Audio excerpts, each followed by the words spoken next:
109 South Line Highway, and their number is 928-267-3011. And we want to thank One Tom Plumber for sponsoring our KRIM Community Spotlight program. Good morning, Rim Country. Happy Wednesday.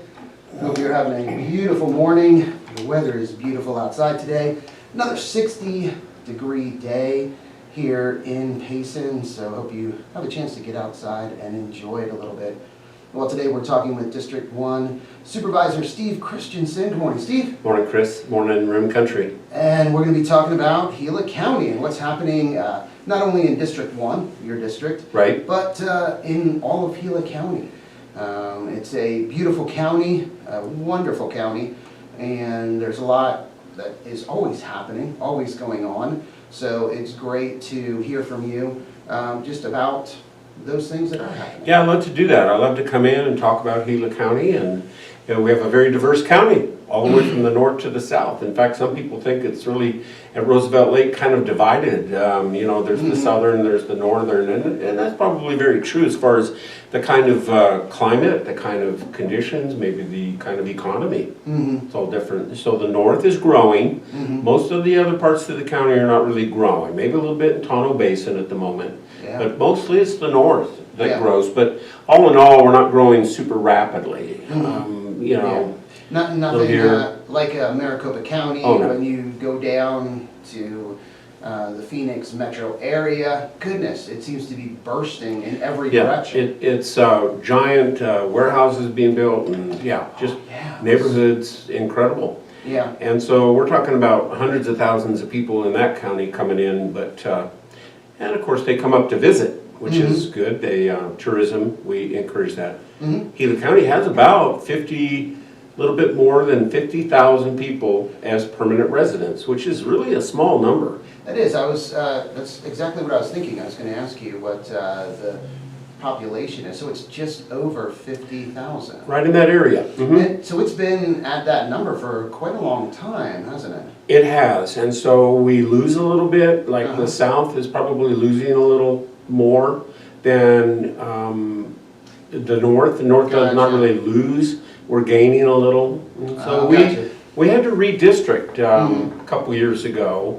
Okay. We redistricted because of population balance. Gotcha. So maybe explain that a little bit for people listening and watching that maybe don't understand that or they haven't experienced that, maybe where they moved from, the redistricting, how did that work?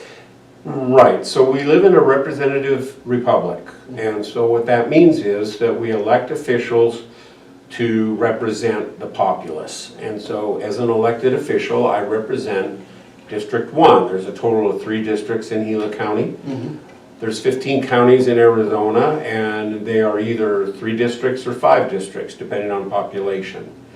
And so most of them are 3 supervisors, because they're smaller than the threshold, which is like 250 or 300,000 or more people. So obviously Pinal County and Maricopa County, those kind of places have 5 supervisors. But if you think about it, the 5 supervisors in Maricopa County, where there's 4 million, 5 million people. Wow. And so I represent approximately 16,000 people. They represent approximately 1 million. Yes, each of those supervisors. right. And so being in touch with their constituents is a little more difficult. Wow. I'm blessed because even though I don't know every single person, I'm within a 30-minute drive of every part of my district. Yes. Okay, so in addition to that, I also represent the total good for Gila County.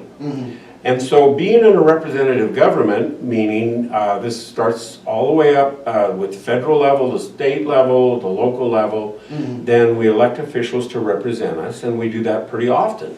So the terms for supervisor, 4 years. And so I just won my re-election for the next 4 years. We'll be sworn in January 7th. That's when we start our term again. And every 10 years there's a census done in the United States. And so the most recent one was, well, help me with this, was it 2020? It had to have been.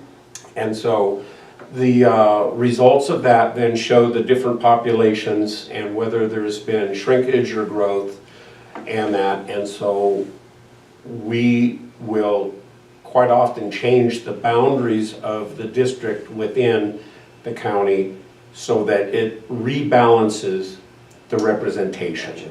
Okay. Yeah. Yeah, and yeah, because as you said, and I didn't really think about that, if the southern part of Gila County, the population is shrinking, it's reducing, but in northern Gila County it is growing a little bit, then that kind of they negate each other.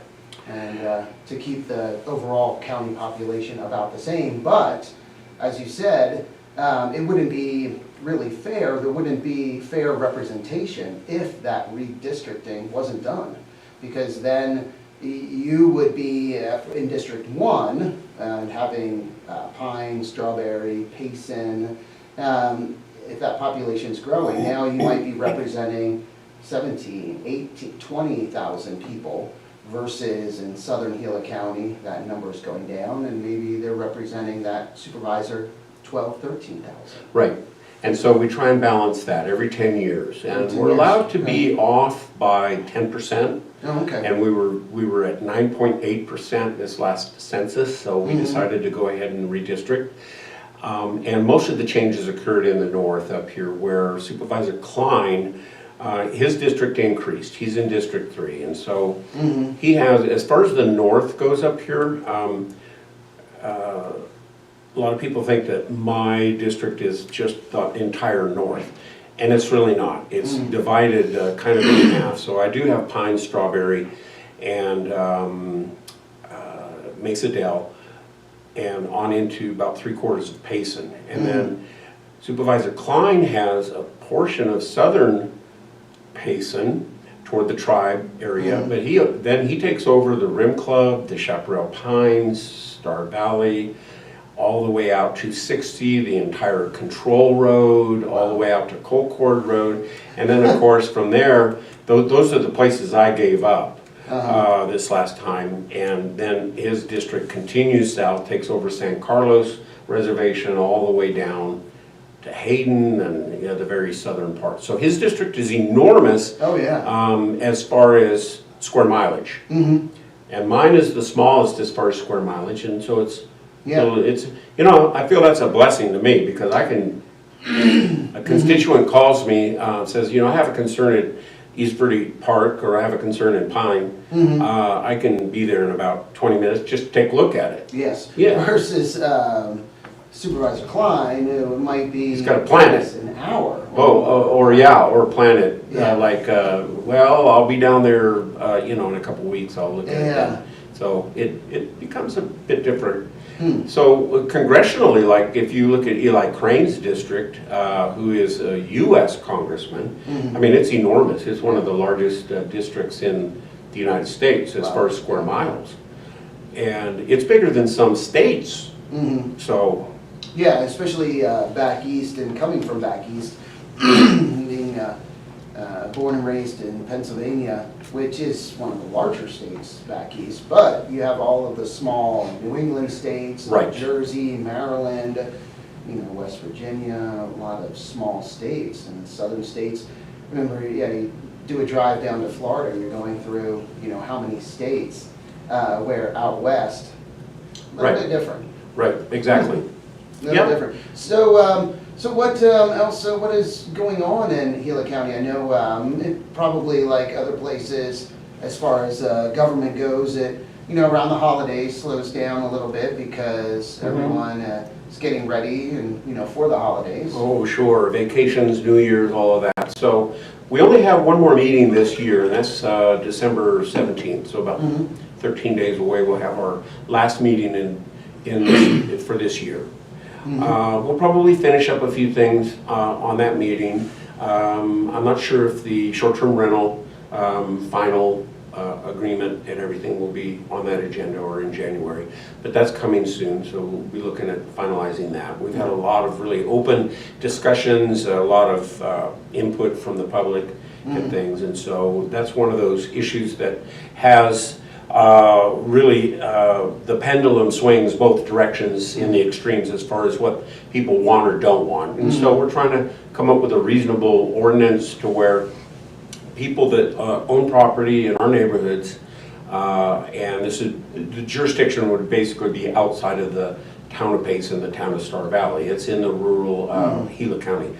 And so, but we have hundreds of short-term rentals in Pine and Strawberry, and so if they're impacting the neighborhoods negatively, we want to make sure that we have an ordinance in place where we can say, you know, you can't do this or you can't do that. And so that's kind of what we're doing. And so it's been kind of an arduous ordeal to get through. Now, this is one of those examples, I think, where has there been a lot of input from constituents in the other districts? Because it doesn't really seem like Airbnbs, VRBOs, short-term rentals are much an issue in southern Gila County, or possibly even, there might be some in Young or that area, but, or Christopher Creek, but not nearly as many as Pine, Strawberry. Well, I would say you're right when you say that. It's mostly north. There's Airbnbs, not too much activity, I don't think, in the Globe Miami area, but honestly, yes, the forested areas of the northern Arizona. So as far as another district, that would go into Mr. Klein's district, yes. Quite a few vocals from Young area, actually quite a few. And then, of course, it goes on up into Christopher Creek, Colcord Road, all the way across the rim there. Okay. And so, yes, and we have hundreds. We don't really even know how many we have because we don't know. And so there's hundreds according to the research we've done on the websites, Airbnb and Vrbo and the different ones. And so what we're going to do is we're going to get some software that helps us with that, and we're going to have a fee to have one, you know, like a regular license, kind of a permit to have one. And then you have to meet certain standards so that people are safe. And we were talking about that earlier, you know, it's like restaurants and other things. We can't have, you know, like for instance in an Airbnb, it shouldn't be in a neighborhood where it's single family dwellings and then there's 20 people in a home that the septic tank can't handle it, or if there's a fire, there's too many people in the bedrooms, they can't get out, there's no windows or whatever, you know. It's a safety issue, not just let's come down on this industry. We want the industry to thrive. It actually generates quite a bit of money in our area, and it's a good thing. We want that tourism, we want that. We just want people to be safe and the neighborhood to be happy. Yeah, because as you said, it is a business, it's an industry, and it provides a service and is good for this area because there just aren't enough hotel rooms, especially when you get outside of Payson in the county. Right. There are just not that many hotels and places for people to stay. So the short-term rentals do a good job serving that role. It's an interesting phenomenon, and you know, and so it's probably not going to go away. It's going to be around for a while, and so we just want to be prepared for inevitabilities and the stress and strain it causes on our public service people.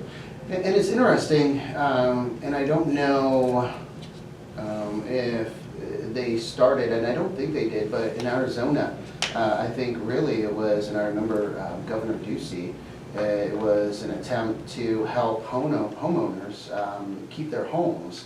So the short-term rental ordinance law was put in place where people could rent out their home and have just a short-term rental, people staying in their homes to help offset mortgage payments, because when the housing crisis happened and so many people were losing their homes because mortgage payments ballooned up, well, they were looking at different ways, well, how can we cover this mortgage payment? And people started doing that. Right. And I think then it just became, hey, this is something we can do on a regular basis, or and then people started buying homes and companies started buying homes. Yes, and so it started off pretty benign, kind of like not really understanding what it might develop into, and so there was a lot of hands-off in the ordinance. The county, the towns, the state, they couldn't really regulate the short-term rentals. And then a few years ago, the legislature in Arizona said, okay, well, yes, the counties and municipalities can now regulate to a certain level. And so that's what we're doing. We're regulating to the legal level that we can, just to protect, because it has become not just a convenience for homeowners, it's become a business. Yeah. Where people are snatching up homes just to have the business, and a lot of them don't live in Gila County. Some do, some don't, some are good, some are not. So anyway, we're just kind of doing that. Another phenomenon actually that's occurring just within the last few years, maybe very short, 2, 3, 4 years, is the homelessness of trailers being abandoned, like RV trailers and different things. Some cases it's a motor home and they get abandoned into the forest. And I've never seen that before.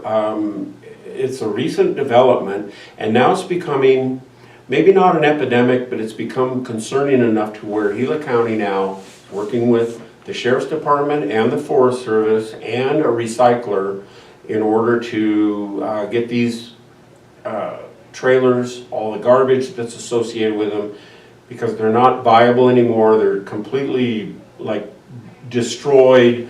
Sometimes they've burned out. They're hazards to health, and just remove them off of the Forest Service and do something. So it's a collaboration that's taken quite a while to kind of pull together, but we have that. The county is funding about $12,500 annually toward that to help to see, and then this stuff will all get recycled, crushed down. The parts that can't be used will end up going to the landfill, and the landfill's an enterprise business, so the $12,000 is to help pay for, you know, the tonnage that's going to go into the landfill. So the impact to the taxpayer is going to be low, hopefully, and the benefit with getting all of this out of the forest is going to be great. And we don't have just one or two. We have, there's like dozens of them. And they're starting now. I just got a phone call Monday, I think, and they are starting to pull trailers now. That's great. This week. No, that's great. And so I was just on the, so people tell me, oh, there's some over here and there. And so I was just over by the rifle range, the Jim Jones rifle range, which is just south of town. And on that road alone, there was 3 that I saw, and they are, it's just amazing. It looks like something blew up. There's just, everything is everywhere. It's outside, it's strewn out all over the place. Glass is all broken. Glass is all broken, inside's just trashed, and so they're not usable trailers anymore. They're just junk. It's an abandoned vehicle. And so we discovered that going after the owner of the vehicle is not really a viable say demand, because these vehicles quite often are several owners past registration. Okay, so maybe someone did sell their trailer and then or whatever, and it still shows them as the owner, but they're not the owner. And so we're not really trying to go after owners unless we can, because they have to hire a detective, and it just creates even more expense. It's just better to let's just take care of it and not worry about who's the actual one that abandoned it. And we did have a couple of fires last year. I don't know if you remember, up by Mesa Del, where apparently the Forest Service did find an owner or two and said, you have this many days to remove it, and the next thing you know, they both caught on fire and burned down. So, and that's a danger to the communities. Yes, it is.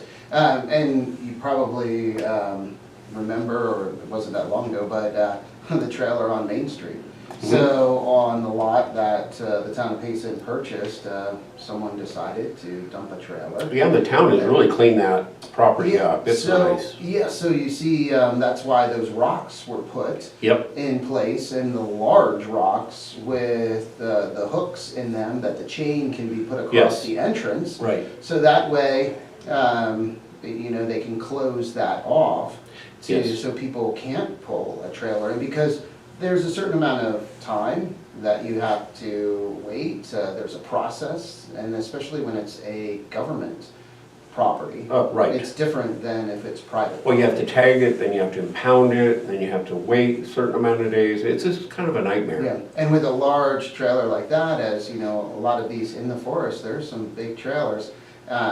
You need a big trailer, a dump trailer, to Right. haul that off. Right, it's just an expense to the taxpayer. So Yeah. if you do know of vehicles like that, RV or something like that, that is abandoned out in Gila County, please notify my office. You know, it's 928-474-7101. You can find that on gilacounty.com. Contact me. Let me know where this item is. And I know of several more that are out off the Houston Mesa Road. And so we just got to start working on them, and we'll get them. Oh, yeah, yeah. No, There's that's one great. up in Hardscrabble up in Pine that they're gonna work on, that's this week, I think, and so. Oh, that's great. Oh, yeah. That's really great to hear. Yeah. All right. So that's a development that's fairly recent. I did want to say, and this may not be common knowledge, but our Gila County assessor, Joseph Williams, passed away over the Thanksgiving holiday. Oh. Yes, and so I think it was certainly unpleasant news to hear that. His term is ending in December, and Shara Cassie has won the election for the county assessor, and she'll be taking over January 7th. So our prayers go out to his family and friends and all of the co-workers and everything that he had. And then, of course, I think we heard also that over the Thanksgiving weekend there was a couple of young men that lost their lives down in Tonto Basin. There was a shooting, and I don't know the details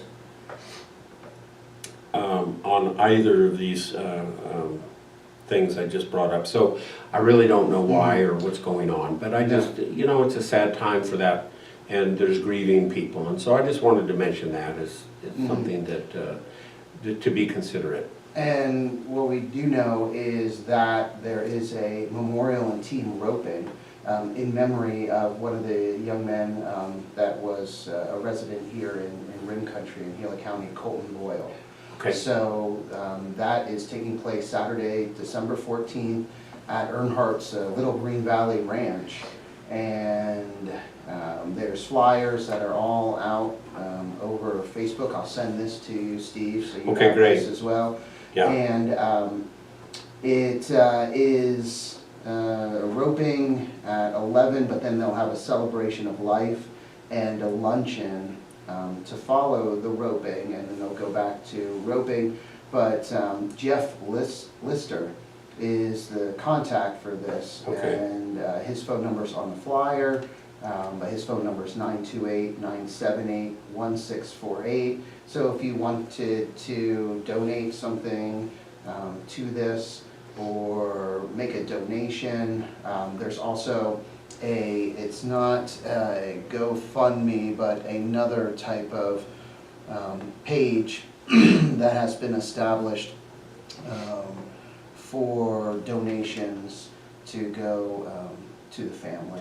Pretty tragic. I understand they were 15 years old. Very, very tragic. It is, and I think that the great thing about our community is people coming together, people showing support, people helping out in any way they can when there is a tragedy in the community. Right. And so tragedies, it's so unfortunate, as you stated, the person that Gila County assessor that passed away, and others. It was reading, and it seemed like within a period of a few days, a few teenagers died in the valley in a vehicle crash with a cyber truck that caught fire, and then there was an 8-year-old that died at one of the resorts in the valley. A cement statue fell on the child. Just a freak accident, I guess. And the goodness, what is it? The resort where we had the last League of Cities conference, one of the one of the more popular ones in the valley, and Yeah. it just is so sad. It's so sad.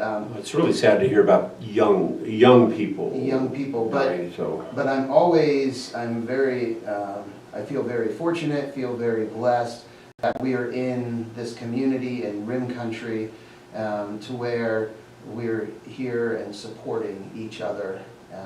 So when tragedies do happen, you can always count on the people in the community to be supportive. Right, and so it's a difficult time of year, especially for that to be happening, and so our prayers go out to all those grieving and having those issues going on in their life. It's a sad thing to hear about and to deal with. So you look at your own life and you say, man, I'm just so blessed and all of that. So another thing that's coming up, just to let everyone know, and everyone's really invited, I think. There's no real specific limit on who's invited, but this coming Saturday is actually the anniversary of the Pearl Harbor attack, December 7th. So what has that been now? 83 years maybe. And so the veterans and the Sawmill Theater are showing an older movie called Tora, Tora, Tora, and it's a depiction of the attack on Pearl Harbor. And so that's what they're doing. I think it starts at 10 o'clock at the Sawmill Theaters this coming Saturday, 7th. It is, yes, 10 o'clock, 10 a.m., free admission, and the Honor Guard will do a presentation, and donations are appreciated. They're not mandatory. Right, it is right. free, but they would appreciate donations, and I believe, yes, all of the donations would go towards the Pleasant Valley Veterans Retreat. Right, and they should have probably some flags for sale there and things, and so we have a really vigorous and vibrant veteran community in Gila County, and very much so in the north. Every Tuesday morning at 8 o'clock they meet, and I think the public is welcome. I don't think you have to be a veteran to be there, but they're welcome over at the Mount Cross Lutheran Church building over there, and they have donuts and coffee, and then they talk about veterans things and stuff like that. They're a great group of people. About 100 show up every Tuesday, so it's a very, very good group. The also, this is not necessarily well, good news, I should say, but the Gila County landfills, they're an enterprise business, meaning that they generate their own funds to operate themselves, so that it's not a pull on the taxpayer, okay? So as a result, we charge fees, and when we charge the fees, then those are the fees that pay for everything for the landfill. The expansion, the future shutdown possibly, the equipment, all of the different things that are required for that. And so we've been a little neglectful, and when I say we, I mean, you know, the leadership in Gila County over the past quite a while has not really addressed the appropriate increases necessary to keep things going. So we've been at one price for quite a while.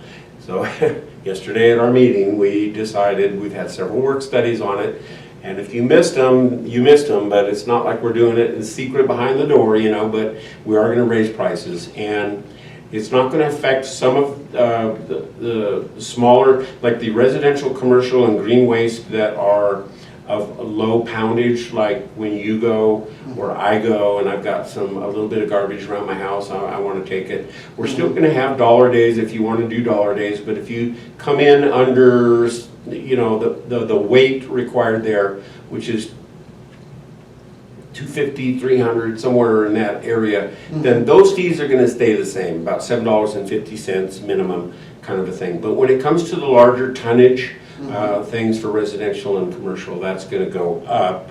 And the rate it's going to go up right now is $18 per ton. And so that's a pretty big jump, and we discussed whether or not we should do a gradual jump, but then the idea of doing, okay, well, let's do 14 today and 16 next year and 18, you know, two more. Well, that creates kind of instability for the commercial haulers, in my opinion. let's do what's needed to stay solvent. And we need to do this. This is the minimum amount to stay solvent. If we do anything less, we'll be in the red after a few years. And then we'll have to raise them again. So we should be able to stick with this number for a while, and that creates a little stability in the garbage community where people can say, okay, well, do we need to raise our rates? How much of an impact is it? Because it's only $180 difference for every 10 tons. And so if a company cannot absorb that, you may see an increase in your bill. I don't know. We do not set the pricing for the various commercial haulers that are available here in the Payson area or northern Gila County. This is, by the way, a county-wide increase, so Gotcha. it's all the way down south, everybody. And it's Buckhead, Mesa, in Pine, what is the one? Russell Gulch. Russell Gulch. Yeah. Okay. And they're both enormous. It's very expensive to run it, and so I posed a question to Melanie, who runs our landfills, and I said, why are we in the business? Would it make sense for Gila County to get out of the business and just let that become private? And she said, well, the only reason we really stick with it is because we can offer a much cheaper rate than the private sector. The private sector would clearly be $20 more than what we're going to be charging in order to be solvent. And like Waste Management, which is a local company, and they're a global company, very large. They actually, when they pick up their trash, they own several landfills, and they take their trash down to Phoenix, and they don't use Buckhead Mesa. So it's, as an enterprise, it's very similar. The town has the water department. So with the landfills, the Gila County landfills, the prices are set, and it's supposed to operate to where it breaks even. Right. Where it's not making money, but it's not losing money. Right, it's not a for-profit business. And, right. And so that's the advantage to the community by having that stay an enterprise like the water department, where if that was a private company, for-profit, then they would have to make a profit. Right, they're not just going to do you a favor. They're going to charge a price, Yeah. And so that's the whole idea. That's the reason why the county, is in the business of landfills. And so we have to be breaking even, we have to be solvent, and we're on a declining schedule to be solvent in just a few years. So this is to forego that. We're not going to wait until it's an emergency. We're going to try and resolve it now and let the dust settle a little bit. And so that's what we're doing. Shop with the Heroes coming up, by the way. Well, that's right. Yeah. That is right. When is that? When is the... Well, it's in December. I couldn't tell you. Anyway, that's a great program. That's actually something done through the Sheriff's Department. And Okay. so the local heroes that we have for fire, policing, sheriff, all of those, they get together and the county has donated some money out of constituent funds to give gift cards to underprivileged children to go shopping, shop with a hero. And so they go to shopping and are able to buy things for their family, themselves, or whatever. And it's a great thing. Gotcha. So it is, goodness, where it just has the application deadline, which was just this past Monday. Yeah, But, so I think that's all set, and I'm just Yeah. mentioning that will be occurring. If you see a parade of sirens Yeah. and fire Yeah. trucks and all that, that's what it's gonna be. And they feed them breakfast. They'll be over at the Church of the Nazarene, I think, on Tyler Parkway. That's where they start. They feed them breakfast and then they go shopping. Yeah, great program with all of the public safety organizations participating, so. And it's another great way for the kids to really get used to the idea that we have police, deputy sheriffs, we have firefighters, all those are our friends. Those are the people that protect us and help us. They're not the big bad police like some places teach. Yeah. No, yeah, so true. Well, hey, it's a little after. Yeah, we've got a lot in there, so Yeah. I really appreciate it, and I wish everyone a Merry Christmas and a Happy New Year, and Well, there we go, and thank you, and for all you do, everything that supervisors and everybody that works in the county are getting done, that they got done this year, and look forward to a great 2025. it's always a challenge, and really appreciate the challenge, so, and I'm very open door, so give me a ring, or send me a message or an email or something, and we'll see if we can help you in some way. There we go. All right, well, thank you everyone for listening and watching today. Thank you to One Tom Plummer for sponsoring our Community Spotlight program. Time to get back to the music here on KRIM with some Toto, Brian Adams, REO Speedwagon, and more. But first, let's get a quick update from the National Weather Service. With this morning's KRIM weather forecast.